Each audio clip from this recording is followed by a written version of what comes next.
बिस्मिल्लाहिर्रहमानिर्रहीम। कुछ दिन पहले मैंने एक टैक्स रिटर्न के ऊपर एक वीडियो बना के अपलोड की थी। उसमें मैंने बताया था कि आपकी टैक्स रिटर्न किस तरह की होनी चाहिए, और साथ ही मैंने ये भी कहा था कि वो कौन सी रिटर्न होती है, नील रिटर्न एफबीआर की, कि जो हमें वीज़ा एप्लीकेशन के साथ नहीं लगानी चाहिए।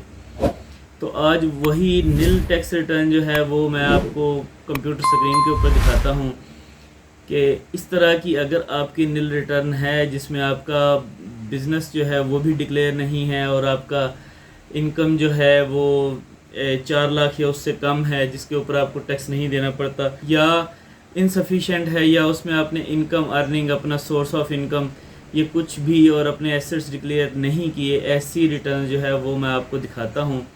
और आपने प्लीज़ जैसे ही जब भी अपना वीज़ा कहीं अप्लाई करना है तो ऐसी टैक्स रिटर्न जहाँ पे रिक्वायर्ड डॉक्यूमेंट्स में एक टैक्स रिटर्न भी होते हैं, वहाँ ऐसी टैक्स रिटर्न आपने साथ अटैच नहीं करनी। अस्सलाम वालेकुम, मैं हूँ हाफिज़ आतिफ़ मतीन। जो टैक्स रिटर्न आज हम डिस्कस करने लगे हैं, अगर आपकी टैक्स रिटर्न इस तरह की है तो प्लीज़ आप वीज़ा अप्लाई करने से पहले उस टैक्स रिटर्न को रिवाइज़ कर लें, उसको किसी प्रॉपर किसी इनकम टैक्स प्रैक्टिशनर या किसी वकील से उसको रिवाइज़ करवा के उसको बेहतर कर लें, और उसके बाद अपने वीज़ा एप्लीकेशन के साथ लगाएं। क्योंकि अगर आप नील रिटर्न जिसको बोलते हैं या वो इम्प्रॉपर टैक्स रिटर्न अगर साथ अटैच करते हैं तो खुदा न खास्ता आपका वीज़ा रिफ्यूज़ होने के चांसेस बहुत ज़्यादा हो जाते हैं, और इसका जो लॉस होता है उसमें आपका वक्त सबसे बड़ा लॉस होता है, जो आप इंतज़ार में गुजारते हैं कि पहले आप अपॉइंटमेंट लेते हैं, उसके बाद अपनी वीज़ा फ़ाइल सबमिट करते हैं कंसर्न एम्बेसी में, और उसके बाद जब आपको उसका रिज़ल्ट आता है उसमें भी काफ़ी टाइम लगता है, और अल्लाह ना करे अगर आपका वो रिफ्यूज़ हो जाता है। तो ऐसी सारी सूरत हाल से बचने के लिए जो टैक्स रिटर्न मैं आपको दिखाने लगा हूँ, अगर आपकी टैक्स रिटर्न ऐसी है तो उसको रिवाइज़ कर लेना बेहतर होता है। जी, ये एक नील रिटर्न जिसको बोलते हैं, ये वो टैक्स रिटर्न है जिसमें कि मैंने नाम और रजिस्ट्रेशन नंबर और बाकी ऐसी किसी का डेटा शेयर नहीं करना चाहिए, वो सारी डिटेल मैंने हाइड कर दी है। अब इसमें ये देखें first of all first page के ऊपर जैसे ही आप अटैच करते हैं तो एक डिस्क्रिप्शन होती है, डिस्क्रिप्शन का एक पोर्शन होता है। इसमें देखें ये नेट एसेट्स करंट ईयर हैं इसमें, और इस बंदे के टोटल करंट ईयर जिसमें भी ये फ़ाइल की गई उसमें है 5,60,000 रुपये। मतलब इसके जितना इसकी मालियत, इसके पास जो कुछ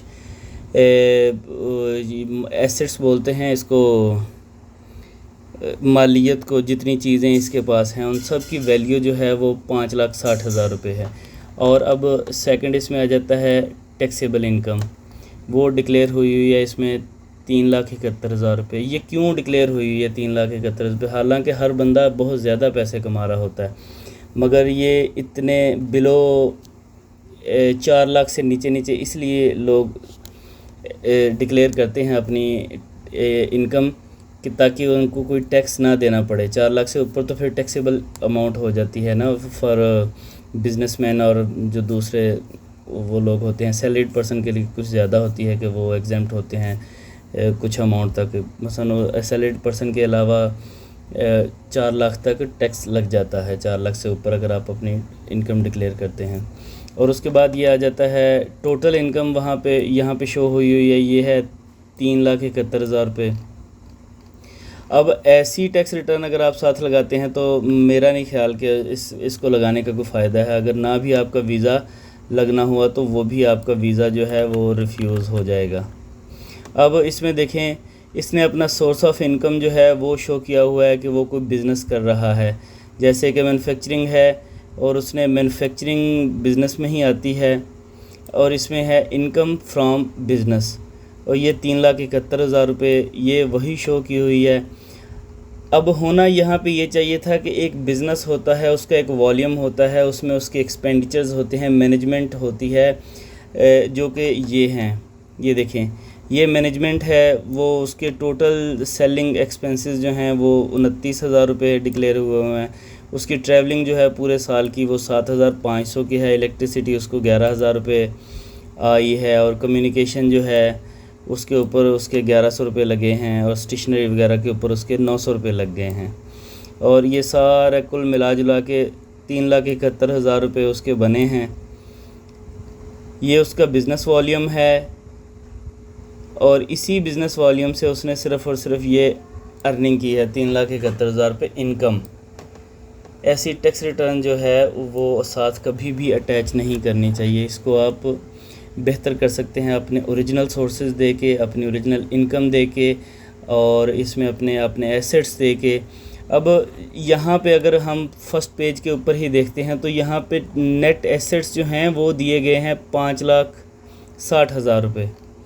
अब यहाँ पे मैं नीचे आता हूँ, यहाँ पे ये एडजस्टमेंट है। जब बिज़नेस ही कुछ नहीं दिया गया, उसमें कुछ भी नहीं है, तो उसको घुमा फिरा के 3,71,000 के ऊपर ही रखा गया है। अब बिज़नेस एसेट्स जो हैं वो सिर्फ 1,00,000 रुपये शो किए गए। अब 1,00,000 रुपये का तो कोई बिज़नेस होता नहीं है। ये देखें, ये सारे के सारे बिज़नेस एसेट्स में ये अमाउंट दी गई कि मेरा बिज़नेस टोटल एसेट्स हैं बिज़नेस के, business assets equity and liability, और उसमें जो टोटल एसेट है वो है 1,00,000 रुपया। अब नीचे आ जाएं अगर हम, तो पर्सनल एक्सपेंसेस, जहाँ पे एक बंदा 3,00,000 रुपया कमा रहा है। अब पर्सनल एक्सपेंसेस के ऊपर इससे पहले ये देखें, ये जहाँ पे इनकम, ये टोटल डिस्क्रिप्शन कंप्यूटेशन आई है, यहाँ पे चूँकि ये नील रिटर्न फाइल हुई है तो ये देखें 3,71,000 रुपये के ऊपर कोई टैक्स नहीं है, इसलिए इसमें इस रिटर्न में कोई पेड टैक्स के कितना मैंने पे किया वो भी कोई चीज़ ऐसी आएगी ही नहीं, क्योंकि जब टैक्सेबल इनकम ही शो नहीं की और उसके ऊपर टैक्स भी पे नहीं किया तो फिर बाकी डिटेल्स भी नहीं आएंगी। अब आ जाएंगे इस फाइलर की पर्सनल एक्सपेंसेस के ऊपर। तो पर्सनल एक्सपेंसेस में उसने शो किया हुआ है कि मैंने 3,00,000 रुपया मेरे पर्सनल एक्सपेंसेस हैं। और एक्सपेंसेस जो हैं हाउस होल्ड एक्सपेंसेस, उनकी भी एक डिस्क्रिप्शन होती है कि ये मेरा मेडिकल के एक्सपेंचर्स हैं, ये मेरे यूटिलिटी कनेक्शंस के बिल्स हैं, ये मेरा ट्रैवल है और ये मेरे एजुकेशन के हैं बच्चों के। मतलब एक सारी एक डिटेल होती है कि इस तरह कुल मिला जुला के मेरे ये इतने एक्सपेंसेस हैं। कोई डिटेल इसमें वो मेंशन नहीं की गई हुई। और उसके बाद आ जाएं कि उसके पास अपने बिज़नेस के कोई इक्विपमेंट्स हैं वो 60,000 रुपये के हैं, एनिमल हैं वो 5,00,000 रुपये के। ये वही 5,60,000 रुपये हैं जो उसने शो किए हुए हैं। कोई प्रीशियस पोजेशन उसके पास नहीं है। और ये गोल्ड चलो किसी ने डाल दिया है 30 तोला और उसकी वैल्यू भी ज़ीरो डिक्लेयर की हुई है। कोई इसमें यहाँ पे पर्सनल एसेट्स एंड लायबिलिटीज़ में इस सारे पोर्शन में जो फाइलर होता है उसके बैंक अकाउंट्स की डिस्क्रिप्शन आती है, उसकी प्लॉट्स अगर उसके पास हैं उनकी डिस्क्रिप्शन आती है, कोई गाड़ी और कोई बस जो वैल्यूएबल चीज़ें हैं वो सारी की सारी इस पोर्शन में पर्सनल एसेट्स एंड लायबिलिटीज़ के पोर्शन में डिक्लेयर होती हैं। मगर इसमें कोई एक चीज़ भी डिक्लेयर नहीं की गई, सिर्फ़ और सिर्फ एक एनिमल्स जो हैं वो दे दिए गए हैं कि मेरे पास 5,00,000 के एनिमल्स हैं और ये इक्विपमेंट्स हैं 60,000 के, और यही 5,60,000 रुपये टोटल एसेट्स जो है वो शर्त शो कर दिया गया है। और फिर ये कहा गया है कि ये देखें मेरे नेट एसेट्स में, नेट एसेट्स जो हैं करंट ईयर के वो 5,60,000 रुपये हैं और प्रीवियस ईयर में मेरे एसेट्स जो थे वो 4,99,000 रुपये हैं। और इंक्रीज़ और डिक्रीज़ जो इनका डिफरेंस आता है दोनों ईयर्स का 21 और 22 का, वो आ रहा है कि इंक्रीज़ हुआ है सिर्फ़ और सिर्फ 71,000 रुपये। 3,60,000 रुपये में से 3 लाख निकाल दें और बाकी यही 71,000 रुपये ही जो है यही इंक्रीज़ इन एसेट्स हुआ है। अब अगर इस तरह की हम ये लगाते हैं टैक्स रिटर्न तो ये कभी भी कोई वीज़ा नहीं मिल सकता। हमें चाहिए अपनी सारी की सारी जेन्युइन जो इन्फॉर्मेशन है वो अपलोड करें कम से कम।